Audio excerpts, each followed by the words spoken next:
Motines, récord de reclusos muertos, hacinamiento, falta de atención médica, mala alimentación y maltrato a los familiares en las visitas. Ese era el escenario en las prisiones uruguayas en julio de 2005, cuando la Asamblea General nombró a Álvaro Garcé como el primer comisionado parlamentario para las cárceles. Su designación se dio unos meses después de que el presidente Tabaré Vázquez declarara el estado de emergencia en el sistema penitenciario.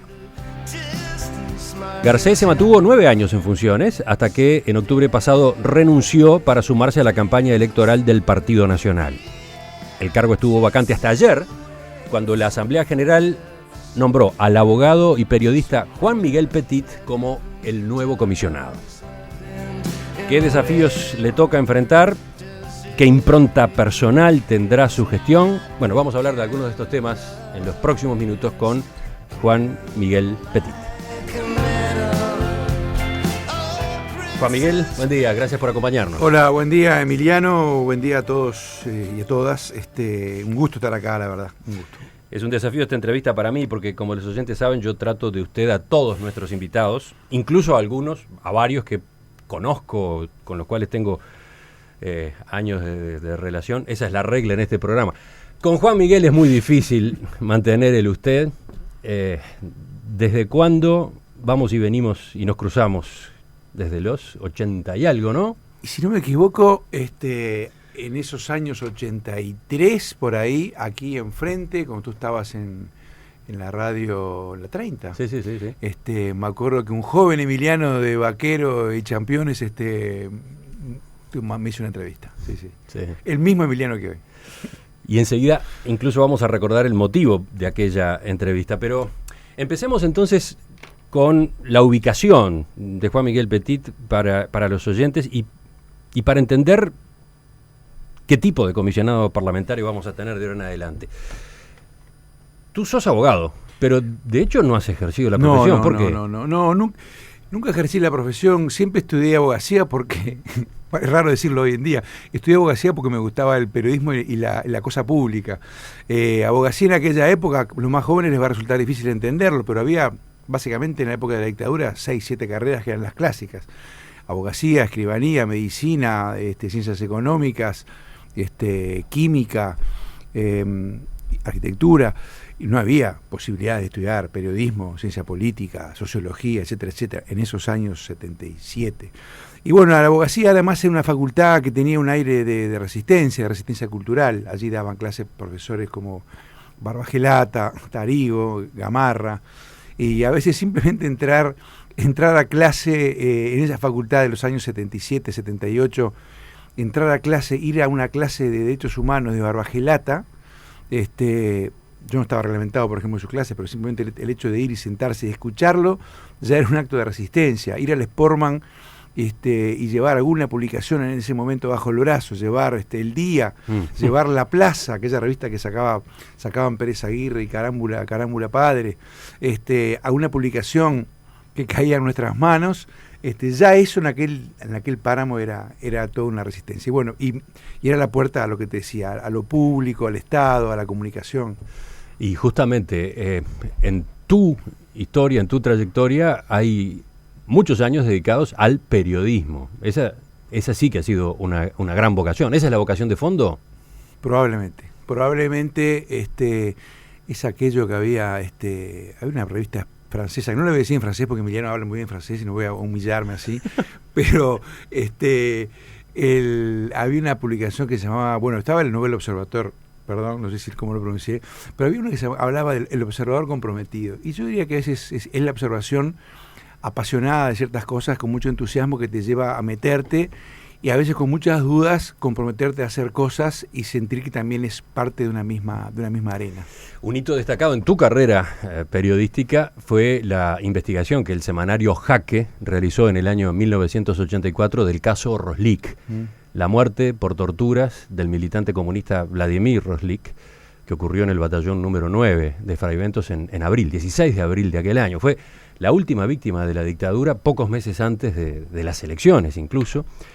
Fue un trabajo complejo, valiente que llevaron adelante con Alejandro Blut, con Manuel Flores Silva, que era el director de Jaque, y con el apoyo fundamental de Manuel Flores Mora, ¿no? Exactamente.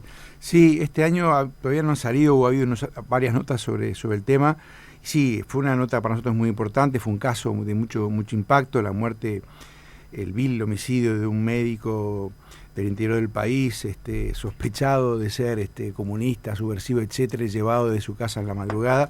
Fue una nota que nos marcó mucho, pero bueno, sí. Fue la investigación que demostró que la muerte había sido por tortura, sino la versión oficial que se estaba difundiendo. Fue muy fuerte para nosotros, fueron varias semanas de cobertura, porque en esos años de dictadura era como todavía el régimen sostenía que no se torturaba, y que si había habido alguna entrega de personas fallecidas en detención había sido por sorpresivos y ataques cardíacos o cosas similares.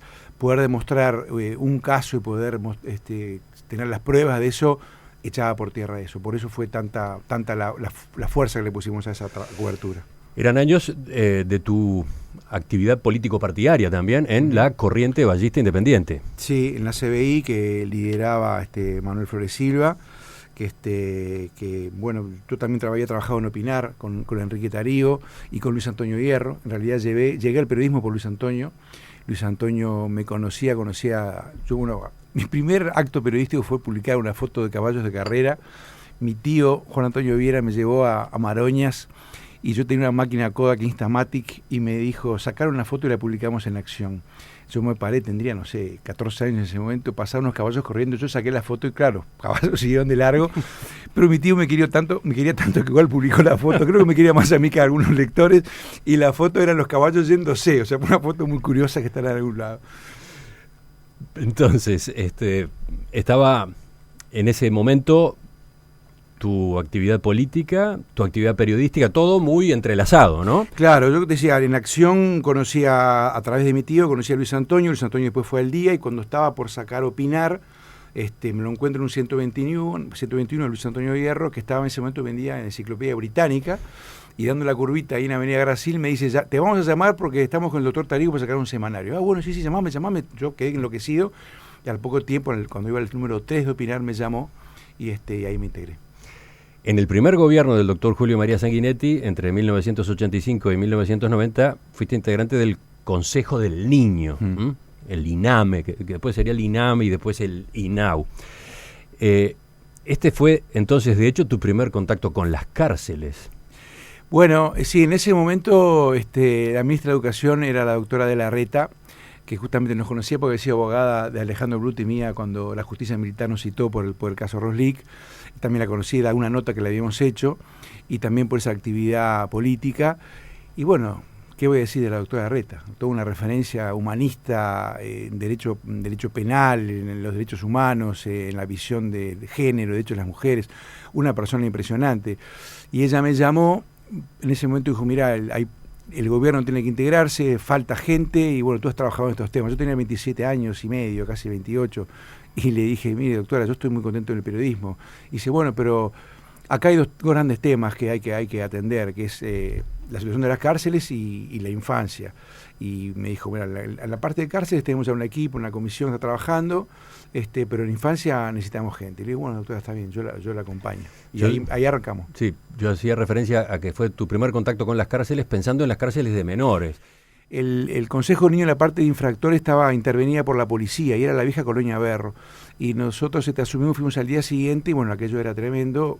Hicimos una especie como de intervención, se cambió, y trabajamos muchos esos años con el tema de delito, con el tema de infracción, con el tema de juventud y adolescencia en conflicto con la ley. Hicimos una serie de cosas, y sí fueron como como un posgrado en el tema. También esa gestión en el Consejo del Niño te llevó a trabajar en la búsqueda de niños uruguayos desaparecidos.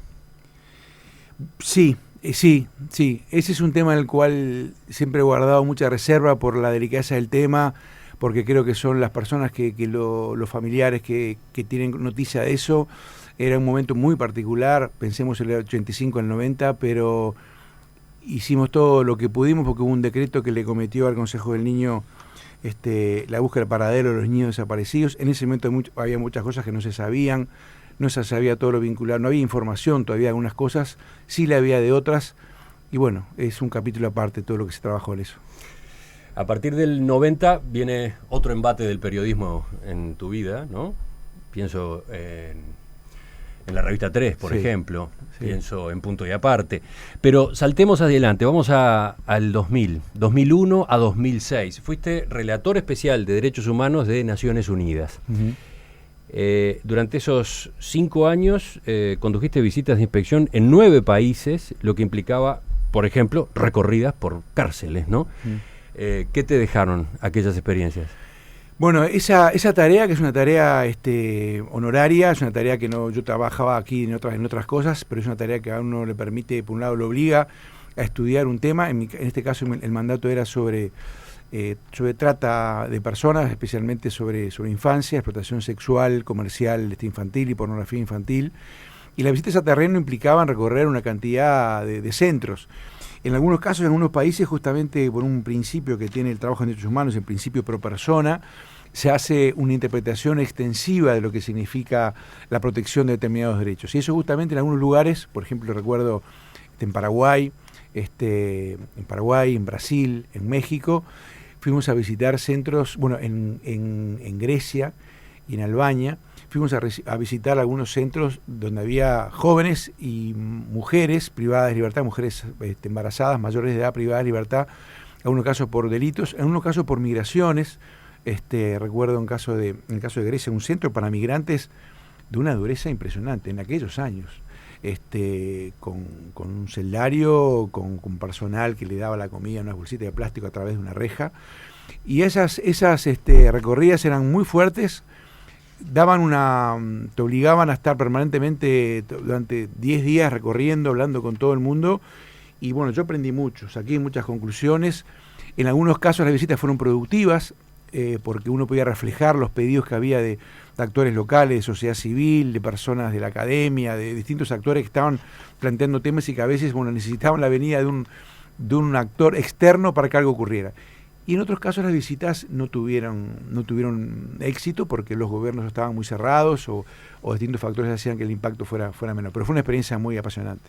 De 2007 hasta hace muy poco te desempeñaste como asesor de derechos humanos en Uruguay de Naciones Unidas. ¿Ese trabajo en qué consistía? Y bueno, ahí es como, cambió un poco a lo largo de los años, pero básicamente es en la oficina de la coordinadora de residentes, que es una especie de primus inter pares entre todas las agencias que tienen Naciones Unidas, si fuera como una réplica con un gobierno. Las agencias de Naciones Unidas tienen también distintas carteras: trabajo, infancia, migración, desarrollo, gobernabilidad. El coordinador residente es una especie, bueno, es lo que era antes el representante, es una especie de articulador en todas las agencias. El asesor de derechos humanos trata de apoyar en todo lo que tiene que ver con derechos humanos, hacer el seguimiento de todas las recomendaciones que recibe el país, de todos los órganos de Naciones Unidas, todos los órganos de los tratados de derechos humanos, y en algunos casos tratar de impulsar acciones concretas, formaciones, capacitaciones, campañas, interactuar con los organismos de gobierno. A mí me permitió justamente estar muy en contacto con organismos de gobierno, con sociedad civil. Me obligó también a estudiar, a leer, sobre todo los últimos 5 o 6 años, y bueno, creo que también fue una experiencia interesante en el país.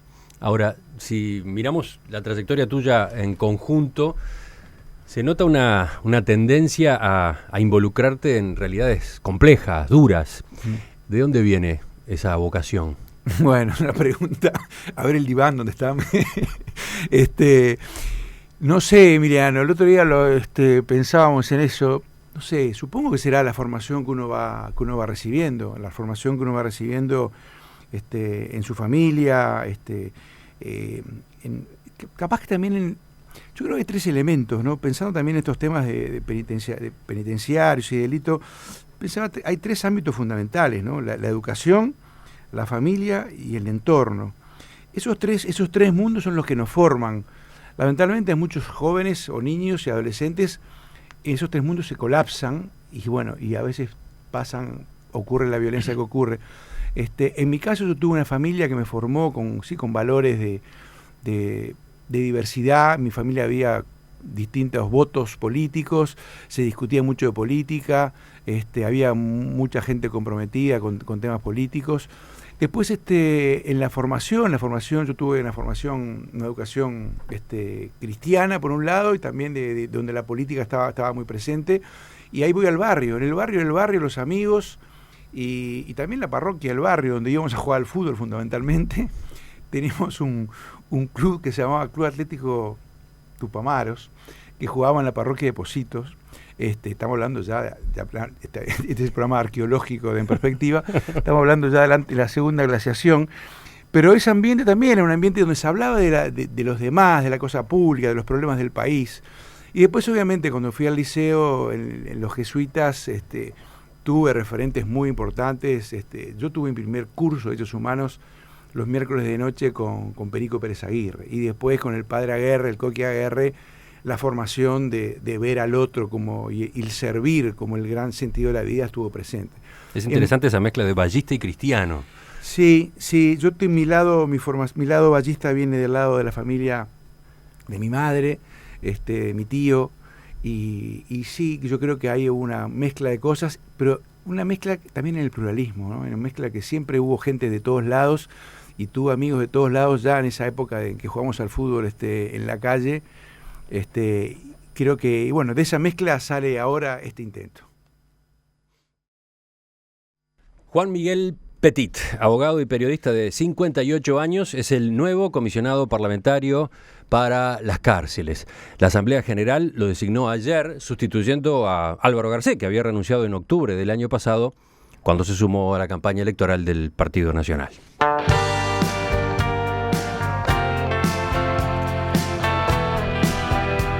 Estamos presentando a Juan Miguel Petit, alguien a quien conozco desde hace años y con quien incluso he trabajado, ¿no? Porque compartimos años, tareas en el consejo editor de la revista 3. Allí la invitación vino de tu lado. Después estuviste en las tertulias de En Perspectiva, la invitación fue mía. Ahora incluso estás a cargo de un blog de fotos, un blog simplemente de imágenes, golpe de vista, en nuestro sitio en internet, en perspectiva.net. Y la idea es mantenerlo. Quiero que aclarar las versiones que circulaban de que se iba a bajar. No, va a seguir. Interesante ese dato. Bueno, tomo la palabra. Repasábamos tu historia, tus ocupaciones, tu vocación, y quedaba abierta la pregunta: ¿por qué te postulaste este año al cargo de comisionado parlamentario para el sistema carcelario? Bueno, obviamente que he pensado mucho sobre esta pregunta, y quizás la respuesta neta me vino tomando un café con mi primo hermano Nano Fole, también periodista que también ha trabajado contigo. Y la frase es: creo que puedo hacer algo. Si es algo mucho o poco se verá, pero creo que puedo hacer algo, y en un tema en el cual siempre he estado vinculado, entrando y saliendo. Y que es un tema en el que creo que hay que intentar hacer algo, que es un tema que se conecta con muchas otras cosas. Y creo que también que era un momento, que era ahora, que no era para más adelante, que ahora me sentía con energías, con ganas, con fuerza. Y la verdad hubo mucha gente que me alentó también. No es fácil volver a lo público. Lo público es muy atractivo en el sentido de que uno se siente útil, siente que puede hacer cosas, siente que está metido en un tema, pero lo público también es muy duro para la familia, es muy duro saber que uno está en la prensa, que hay gente que opina, que de pronto tu hija o un familiar va en el ómnibus y le dice: mirá, está el chante de nuevo que no hace nada, o acá está y ¿por qué no hace tal cosa y no hace tal otra? Y bueno, a veces hay incomprensión, inclusive a veces a mí me ha pasado cuando estuve en el Consejo del Niño, algún amigo entrañable que me dejó de hablar por considerar que en ese caso, por ejemplo, era cómplice de los malos tratos, cuando en realidad uno se mete en estas tareas para tratar de que las cosas funcionen bien. Pero básicamente es eso, creo que se puede hacer algo. Este es el momento de agregar que, más allá de algunas épocas que estuvimos revisando recién y en las que estuviste cerca de lo carcelario, hay una vinculación directa tuya con este tipo de actividad, incluso en cargo de responsabilidad, entre 2000 y 2005, sí. Porque en esa época fuiste gerente técnico del Centro Nacional de Rehabilitación. Vamos a recordar de qué se trataba, qué fue esa experiencia. Esa fue una experiencia muy, muy interesante. Creo que un oyente preguntaba si había sido iniciativa mía. No, Sí. Rosario pregunta, ¿no fue iniciativa de Juan Miguel aquel centro de reclusión modelo en Colón, donde hoy está la cárcel de mujeres? No fue iniciativa mía. Y es bueno recordarlo que fue iniciativa de Oscar Rabeca. Oscar Rabeca, con yo trabajé en el Consejo del Niño, en el Instituto del Menor después. Oscar Rabeca fue un monstruo, un ícono de Uruguay, una persona impresionante, con un humanismo increíble, con un trabajo de apertura, y creo que un ejemplo de cómo nadie sabía ni importaba qué votaba Rabeca. Somos una sociedad chica, muy politizada, todos nos conocemos, y Rabeca estaba por encima de todo con su humanismo.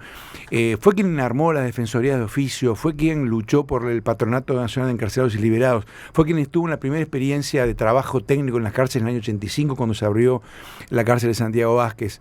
Y bueno, crear un centro en medio camino entre la cárcel tradicional y la libertad y el egreso fue una idea de él, una idea que también en la cual también estuvo presente en aquel momento el programa de seguridad ciudadana que dirigía Carlos Bastón y un equipo técnico. ¿De quién fue exactamente la idea? No lo sé, de allí surgió. Y fue una experiencia muy interesante porque fue una experiencia de un centro penitenciario manejado por civiles, con un director civil, un gerente que era civil, un gerente técnico que era yo, que era civil, un equipo técnico civil y educadores. Y donde la seguridad era una seguridad que manejaba en ese momento la policía, pero en donde había una dirección de lo técnico. Y creo que esa impronta quedó y es una referencia, una experiencia que se inspiró en modelos catalanes, básicamente catalanes y canadienses, pero sobre todo catalanes, y que creo que vale la pena recordar, donde, por ejemplo, se hacía un plan individual de trabajo con cada interno.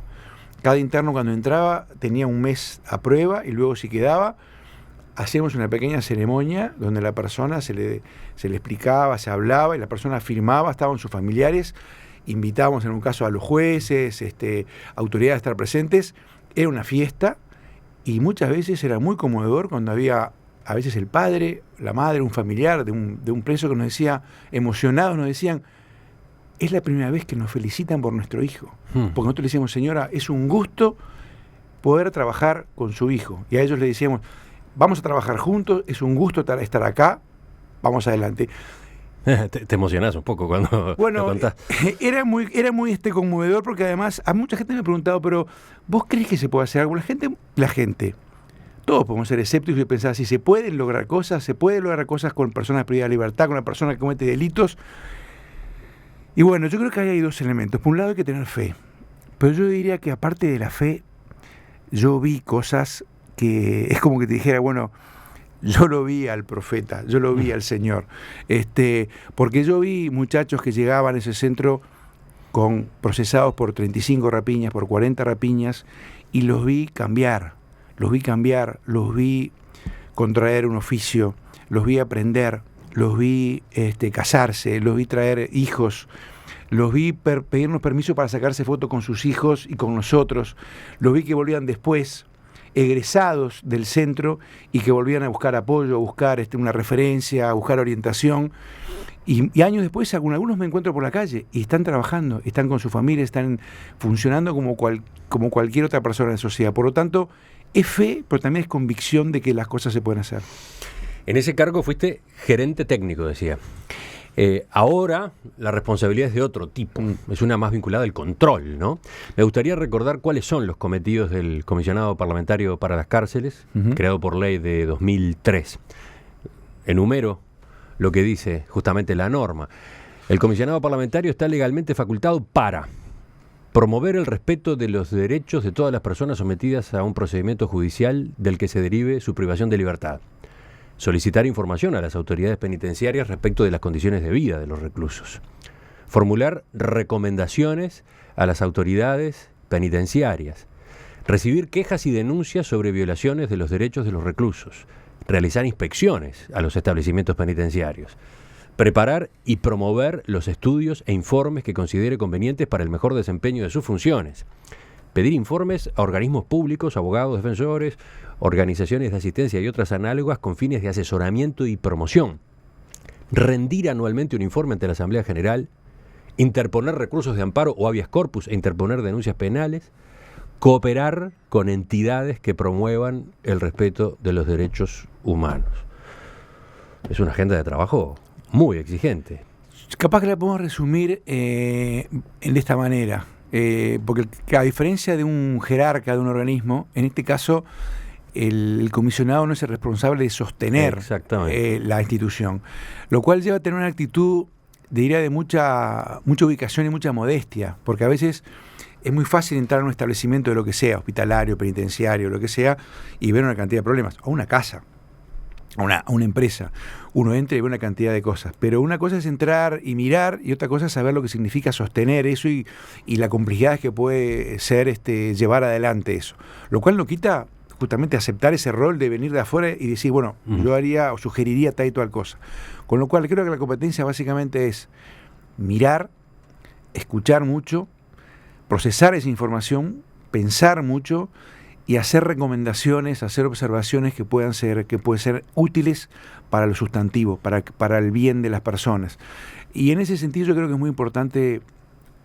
Una de las ideas que yo traigo es crear un espacio, llamémosle, de innovación penitenciaria. Vamos a hablar de eso enseguida, porque me interesa saber cuál va a ser la impronta personal que vas a imprimirle a esta gestión. Quedaba la pregunta abierta, dirigida a Juan Miguel Petit. ¿Cuál va a ser tu impronta personal en la gestión como comisionado parlamentario para el sistema carcelario?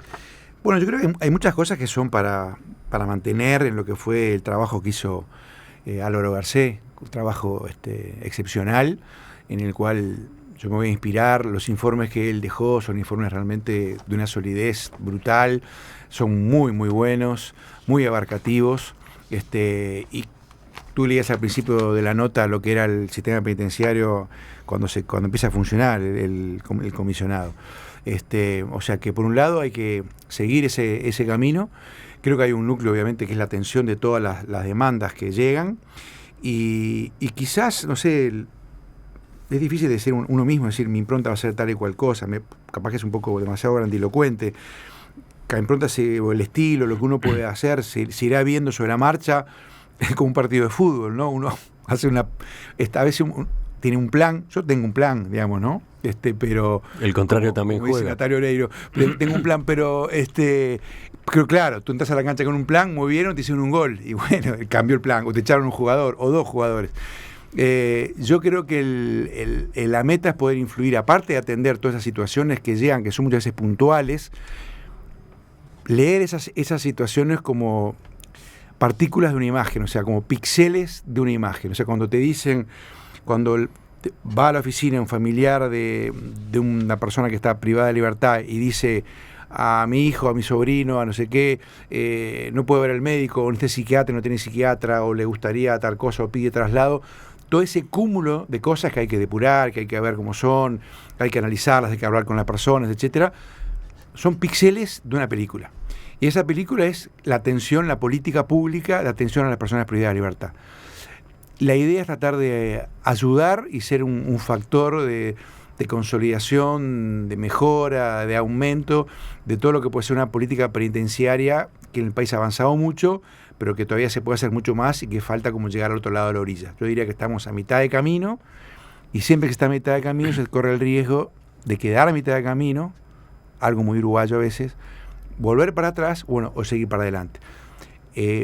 Mi aspiración es que la oficina del comisionado parlamentario sea un actor más, no el único, uno más, que ayude a llegar a la otra y tener un sistema penitenciario más lejos, yo tú leías al principio, de conflictos, motines, hacinamiento, etcétera, muy lejos de eso y muy cerca de lo que pueden ser los modelos penitenciarios y atención a la violencia en Cataluña, en los países nórdicos, en Canadá, y que Uruguay sea una referencia.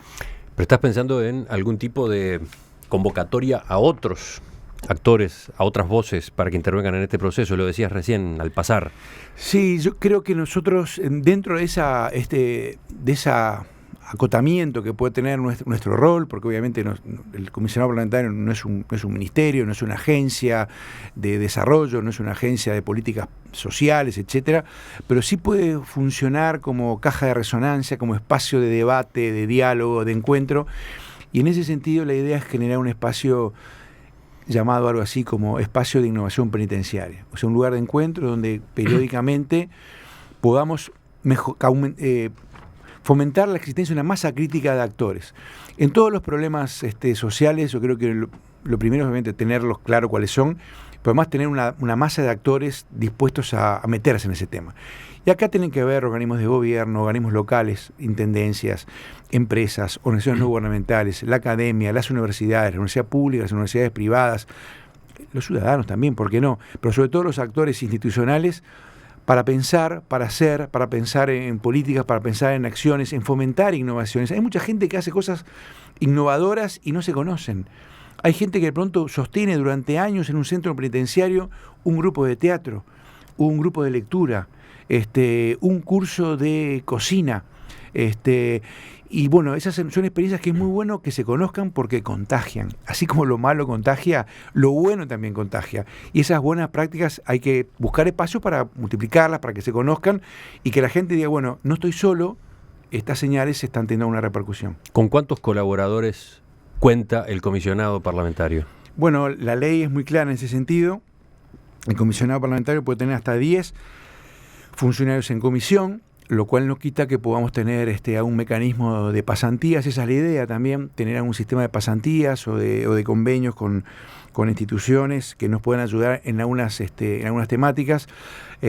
Nosotros en la comisión, cuando me presenté a la postulación a la comisión que seleccionaba, la comisión de legisladores que seleccionaba, yo llevé una especie de pequeño plan de trabajo y uno de los planteos fue, además del informe anual, el comisionado tiene que hacer un informe anual, puede hacer informes especiales cuando hay un tema coyuntural, un informe de emergencia, o en mi caso un informe a los primeros 2 meses cuando termine la recorrida de los 28 establecimientos, pero también un informe temático anual, o sea, tomar un tema y tomarlo en profundidad y agregar al estado de situación general un enfoque temático. Las competencias del comisionado parlamentario se limitan al sistema penitenciario de adultos, pero ha habido más de una iniciativa. En la legislatura pasada fue el diputado colorado Juan Manuel Garino, ahora hace poco la senadora Verónica Alonso del Partido Nacional, para extender esas atribuciones al sistema de reclusión de adolescentes. Uh-huh. ¿Tú qué opinión tenés al respecto? Yo en eso tengo una opinión bastante pensada hace mucho tiempo. Yo creo que son 2 mundos totalmente diferentes y hay que trabajarlos por separado, en el terreno e institucionalmente. Ya desde la época de aquellos años del 85 al 90, cuando inclusive hubo una propuesta legislativa para bajar la edad de imputabilidad, me acuerdo que participaba de varias comisiones y en el propio Parlamento fuimos a informar en el sentido de que deben ser 2 realidades diferentes. Yo creo que también el seguimiento, el monitoreo, la tarea de ombudsman tienen que ser de instituciones diferentes, lo cual no quita que exista una tarea de ombudsman que en este caso en Uruguay la está realizando la Institución Nacional de Derechos Humanos para temas de infancia. En algunos países puede existir hasta un área especializada con temas de infancia. Francia tiene, por ejemplo, ombudsman de infancia, pero creo que es muy importante separar las dos realidades. Niños y adolescentes, jóvenes, y por otro lado, a partir de los 18 años. Justamente hablando de la Institución Nacional de Derechos Humanos, desde 2008-2009 existe esa otra agencia, ese otro organismo, la Institución Nacional de Derechos Humanos, que se ha ido fortaleciendo, que ha ido actuando también ante denuncias vinculadas con centros de reclusión. ¿No hay una superposición de funciones entre el comisionado y la institución en esa materia? Bueno, no, yo creo que no es que haya una superposición de funciones. Son 2 organismos que al mismo tiempo dependen del propio Parlamento. Claro. ¿No? Hay un mecanismo que está creado por un protocolo, que es un protocolo, se adiciona a la Convención contra la Tortura, el protocolo adicional sobre tortura, que crea el llamado Mecanismo Nacional de Prevención de la Tortura. Que los países que lo ratificaron, Uruguay ratificó, se comprometen a tener un mecanismo de supervisión de las cárceles de visitas continuas con objetivos de prevención. En Uruguay lo tiene la Institución Nacional de Derechos Humanos, pero en realidad también el comisionado hace esa tarea. Por eso digo, ¿cómo se entiende? Y creo que hay que articularlo cuando se hace la convención, el protocolo adicional a la Convención contra la Tortura, obviamente se hace con una norma internacional, no se piensa en la realidad de cada país y cada país ha ido encontrando soluciones. En algunos países existen múltiples mecanismos nacionales de prevención. En Argentina hay más de 15, en Brasil hay muchos también por el tema del gobierno nacional, el gobierno federal. Creo que es uno de los temas que vamos a conversar con la Institución Nacional de Derechos Humanos. Hoy tengo una entrevista a las 2, yo les pido una entrevista justamente para saludarlos. Es una institución muy querida, una institución muy importante, y creo que en estos temas a veces en Uruguay nos cuesta coordinar, pero en estos temas yo creo que es muy claro que hay que unir esfuerzos. No hay una cantidad de gente involucrada en estos temas en el terreno y por lo tanto cuanto más gente haya mejor. Hay que afinar la puntería, lo que hace cada uno, comunicarse y trabajar. Para terminar por hoy, algunos números. La superpoblación carcelaria ha mejorado.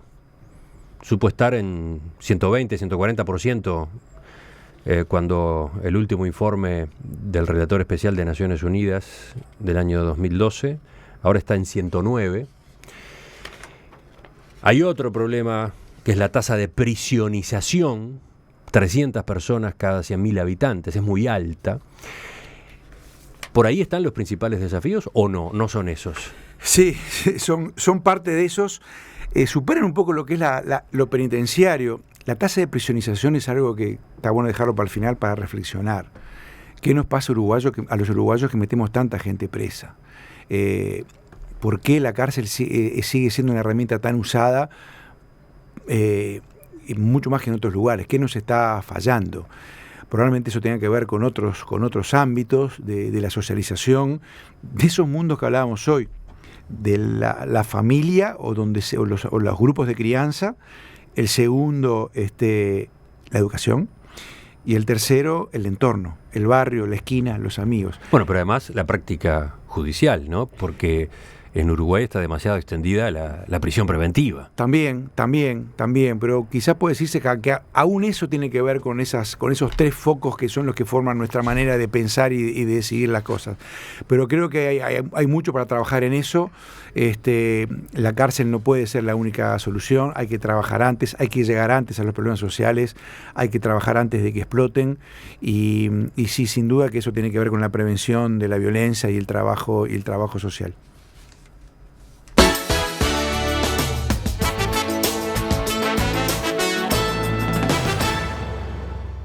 Juan Miguel Petit, nuevo comisionado parlamentario para las cárceles, gracias por acompañarnos esta mañana en Perspectiva. Suerte en la gestión y ya seguiremos conversando, ya iremos viendo más en detalle los primeros pasos, ¿de acuerdo? Con mucho gusto estamos en contacto, gracias. Volvemos enseguida, viene la mesa de este miércoles. La transcripción y el video de esta entrevista los encontrás en www.enperspectiva.net.